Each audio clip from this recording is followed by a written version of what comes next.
आध्यात्मिक रास्ते पर ना एक फैसला ऐसा है जो किसी की जिंदगी बना भी सकता है और बिगाड़ भी सकता है। वो है गुरु का चुनाव। तो आज हम इसी पर बात करेंगे कि तंत्र में एक सच्चा गुरु कैसे खोजा जाए। खासकर जब बात हो महाविद्या उपासना जैसे किसी गहरे रास्ते की, तो एक सही गुरु को खोजने के जो जरूरी पैमाने हैं, आज हम उन्हीं को समझने की कोशिश करेंगे। तो हम क्या क्या देखने वाले हैं? सबसे पहले कि ये खोज इतनी हाई स्टेक्स, इतनी जोखिम भरी क्यों है? फिर एक गुरु में वो कौन सी 3 बातें होनी ही चाहिए?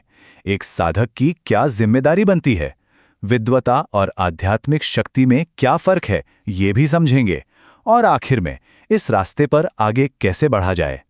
देखिए, कुछ परंपराएं ऐसी हैं, खासकर महाविद्या उपासना, जहां एक काबिल गुरु का होना कोई ऑप्शन नहीं है।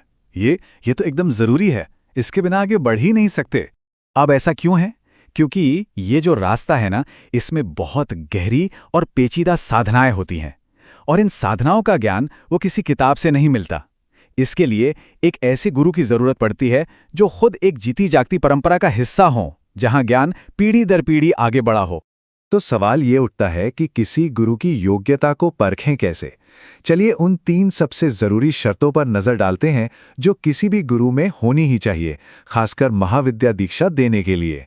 ये 3 बातें हैं, एक तरह से 3 कसौटियां। पहला, उनकी गुरु परंपरा या लीनिएज। दूसरा, उनकी खुद की आध्यात्मिक उपलब्धि क्या है। और तीसरा, क्या उन्होंने उस देवी या देवता की खुद पर्याप्त साधना की है। यही वो 3 चीजें हैं जिनसे एक गुरु की प्रामाणिकता पता चलती है। अब ये गुरु परंपरा इतनी जरूरी क्यों है? सोचिए, ये एक नदी की तरह है। अगर नदी का स्रोत साफ है और वो बिना रुकावट बह रही है, तभी पानी साफ मिलेगा। इसीलिए गुरु की परंपरा में कम से कम 3 पीढ़ियों तक देखना जरूरी है। इससे ये पक्का हो जाता है कि ज्ञान सही तरीके से बिना मिलावट के आगे बढ़ा है। अब आते हैं पूर्णाभिषेक दीक्षा पर। ये एक बहुत ही ऊंचे स्तर की दीक्षा है। कह सकते हैं कि ये असली लिटमस टेस्ट है। अगर किसी गुरु को ये दीक्षा नहीं मिली है, तो वो किसी और को महाविद्या दीक्षा देने के अधिकारी ही नहीं है।